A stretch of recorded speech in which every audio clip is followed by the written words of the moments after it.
Ya ayyatuhan nafsul mutmainnah irji'i, iki berarti amar, perintah.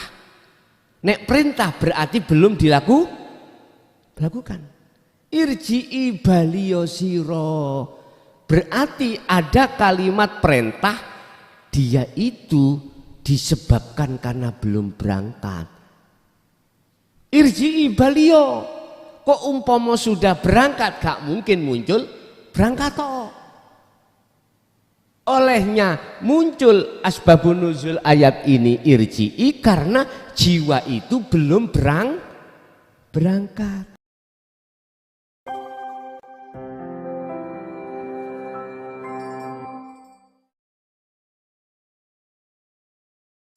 Sukma itu diambil dari bahasa Jawa Pak, yang namanya roihan, ruh roihan.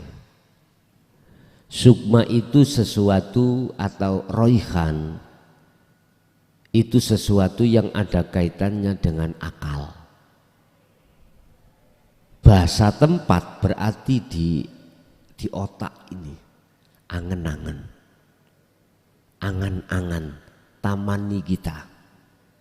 Lah, inilah yang dijadikan pijakan nafsu kita itu lewat angan-angan.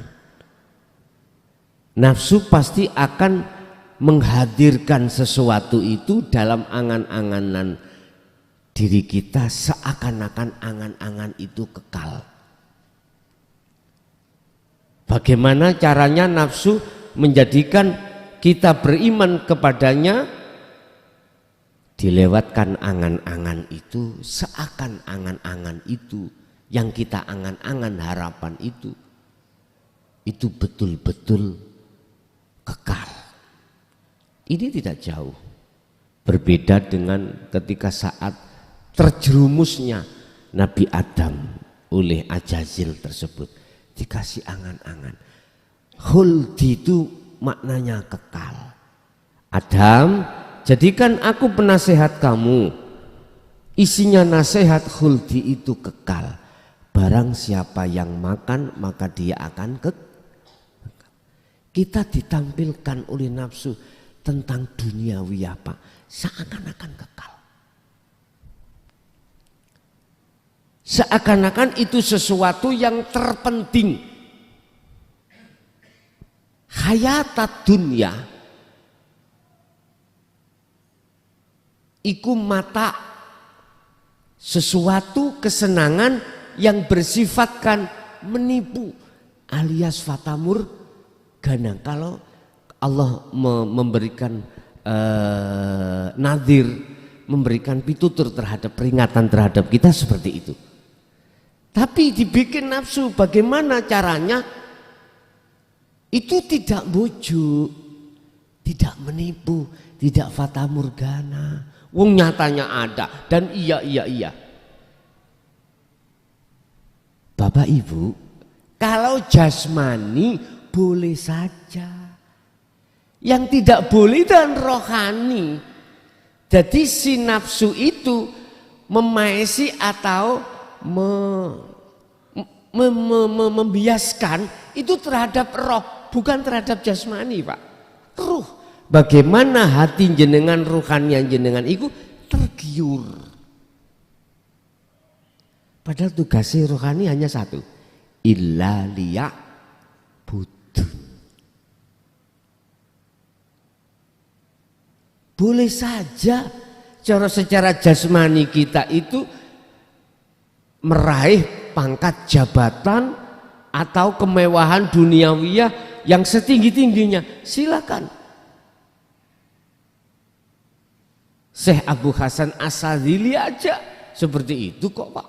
Sugih, kaya, orang yang punya jabatan. Tapi satu hal, jangan melampaui batas. Artinya melampaui batas, ruhaniyah ikut campur. Tugasnya jasad, tugasnya ruh itu hanya illah liya'budun, menyembah Allah. Sebab air itu bukan minumnya roh, Makanan bukan makanannya ruh, itu makanan jasad.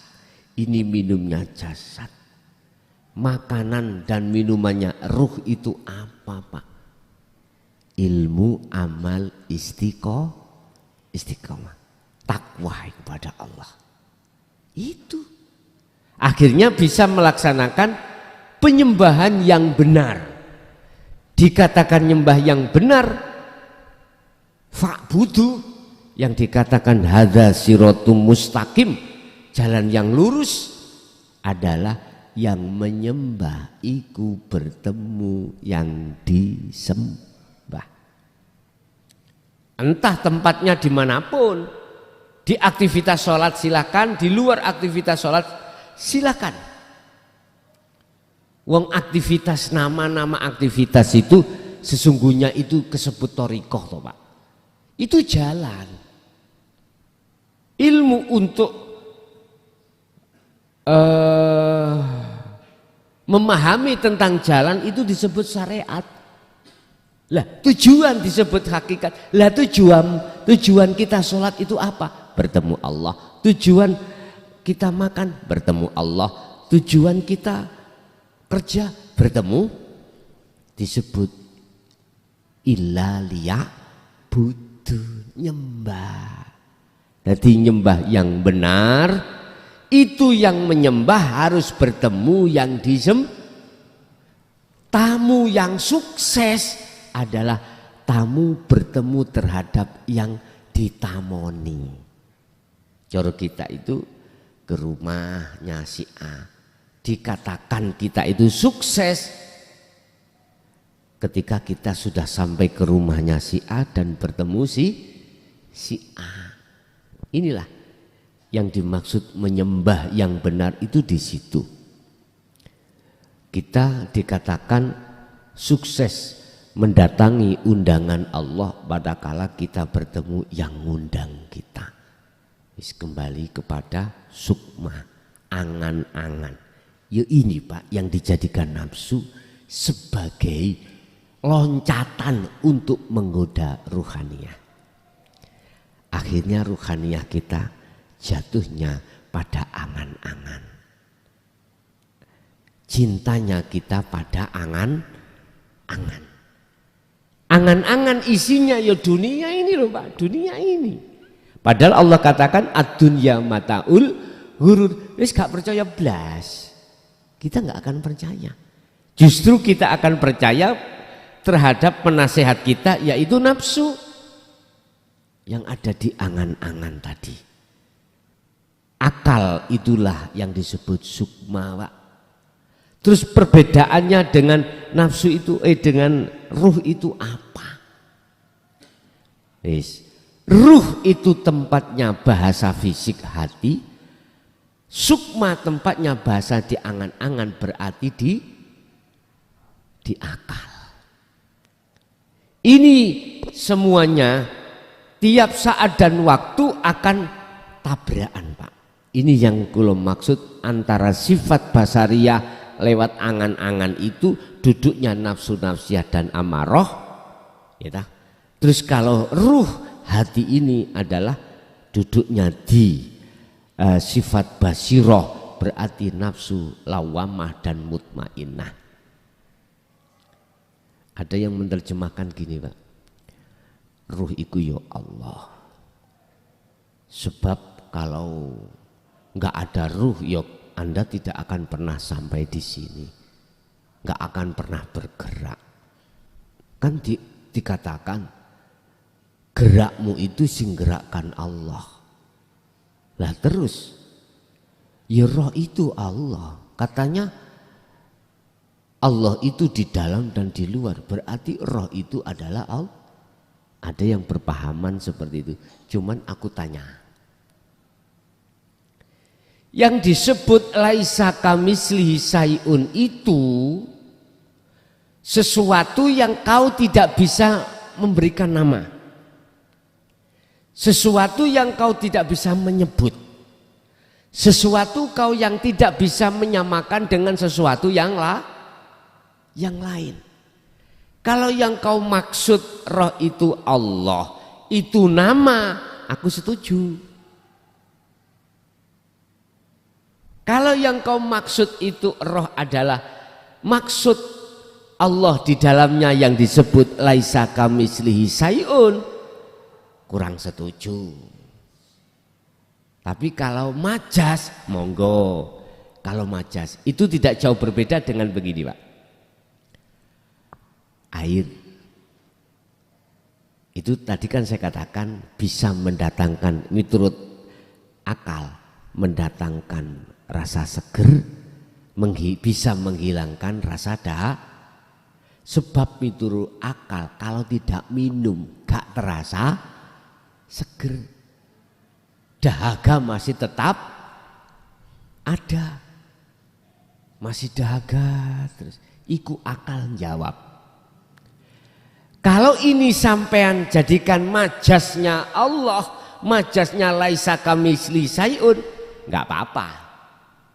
Air itu tadi. Paham maksud gue, Pak? Ngeten. Silakan jenengan itu mengatakan bahwasanya yang mendatangkan rasa seger dan menghilangkan rasa dahaga itu air, tapi bahasa hati iman sampean itu jangan menyebut. Umpama meksa disebut, Pak, itu jawabannya ada di surat Toha ayat 14. Itu jawabannya. Muncul bahasa ana. Ana berarti saya.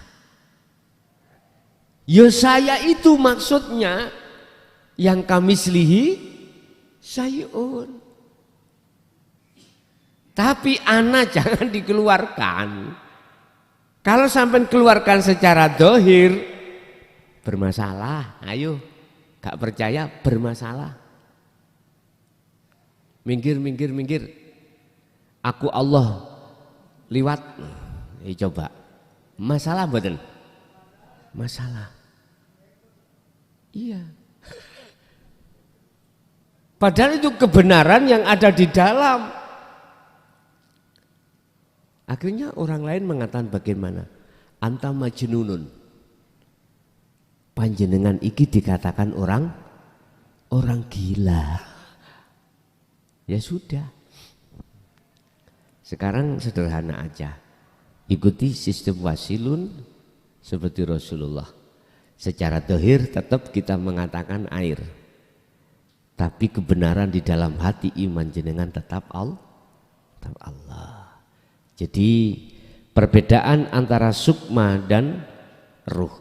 Ruh inilah, Pak, yang akan kembali pada Allah karena ruh itu dari Allah. Inna lillahi wa inna ilaihi rajiun. Lah sukma itu akal.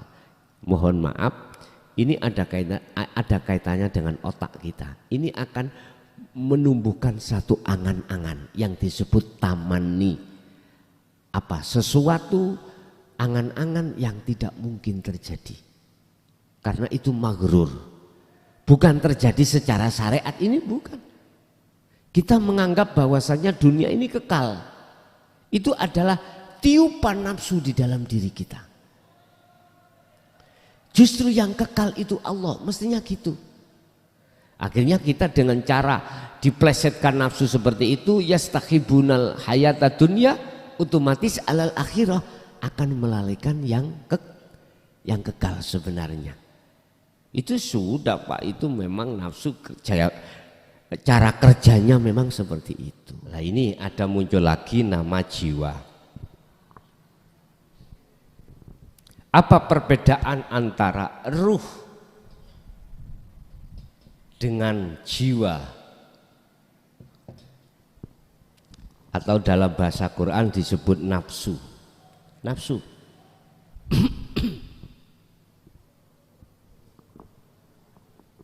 Kita lihat dalam satu ayat, kalau kita bicara jiwa, di situ tulisannya di Al-Quran adalah nafsu. Ya ayyatuhan nafsul mutmainnah, wahai jiwa yang tenang, irji'i, kembalilah pada Tuhan. Jiwa itu siapa? Ruh itu siapa? jenengan ben paham. Disebut jiwa itu adalah ruh yang belum fitrah.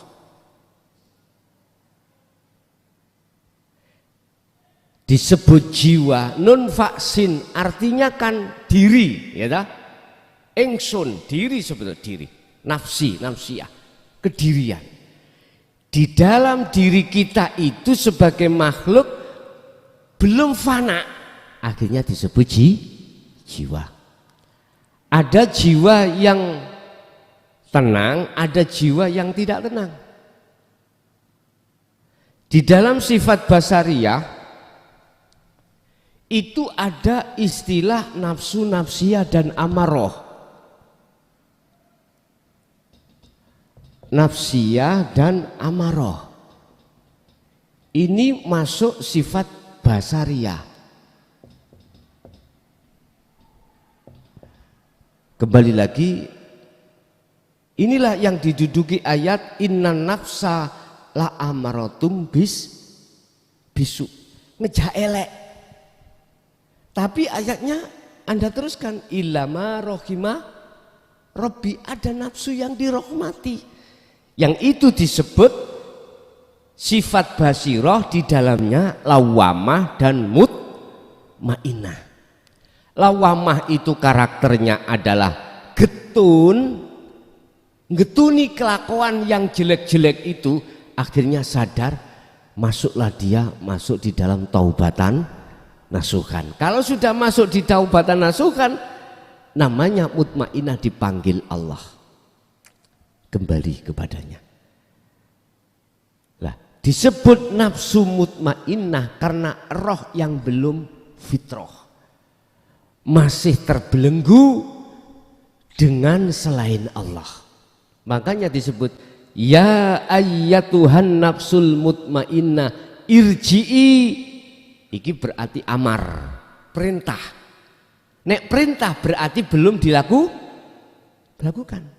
Irji'i baliyosiro, berarti ada kalimat perintah, dia itu disebabkan karena belum berangkat. Irji'i baliyo, kok umpama sudah berangkat gak mungkin muncul berangkat toh. Olehnya muncul asbabun nuzul ayat ini irji'i, karena jiwa itu belum berangkat. Irji'i ila rabbiki, baliyosiro, menyang Tuhanmu, kembalilah kepada Tuhanmu. Berarti posisi roh iki mang belum kembali, akhirnya disebut jiwa, yaitu nafsu. Kalau sudah, lah terus saya bisanya kembali kepada Tuhanku bagaimana? Rodiyata mardiyah, lepasan keakuanmu. Kalau sudah dilepas keakuanmu, fadkhuli fi ibadi wadkhuli la jannati, iku bahasa isyarah, maksudnya musyahadah, bertemu Allah. Akhirnya itulah yang disebut ruh. Pertanyaannya, jiwanya kemana? Fana. Jangankan jiwa, roh aja fana. Ingat di dalam surat Toha ayat 11-14, kisah Nabi Musa ketika bertemu Allah di Gunung Turu Sina itu gini. Ketika beliau hampir sampai pada lembah tua, lembah yang disucikan, Allah dawuh fahla nak laika, lepasen sandal loro iro Musa terompat apa bahasa Indonesia sandal ya? Terompah duamu lepasen, sepatu duamu lepasan, wis gitu aja. Apa maksudnya suruh melepas kedua sandal atau sepatu? Bilwadil muqaddasi tua, karena kau akan masuk di dalam lembah yang saya sucikan. Cara sekarang itu masjid, Pak. Jenengan masuk masjid, sandalaman lepas enggak? coba ojo dilepas. Apa yang terjadi? Karena apa? At-Tuwa itu adalah masjid, itu tempat yang disucikan untuk beribadah, untuk menyembah Allah. Gak nyembah wedhus, Pak. Nek nyembah wedhus sik kandang, ya ojo dilepas sandalmu. Nek kok lepas ya kotor kabeh. Karepe ngene. Sandal dua itu nama ruh dan Allah fana. La ibsarun wa mubsarun. Yang menyembah sudah tidak ada, wis gak dibahas. Yang disembah ya sudah tidak ada. Apa Pak namanya? Ini sandal dua. Itulah yang kalau bahasa akad itu disebut ana itu di situ. Bahasa Qur'ane sing dimaksud ana inti notok-notoknya habis-habisnya wahyu kan la ilaha illa ana. Itu. Tidak ada Tuhan yang wajib disembah kecuali aku. Fa'budni, sembahan aku.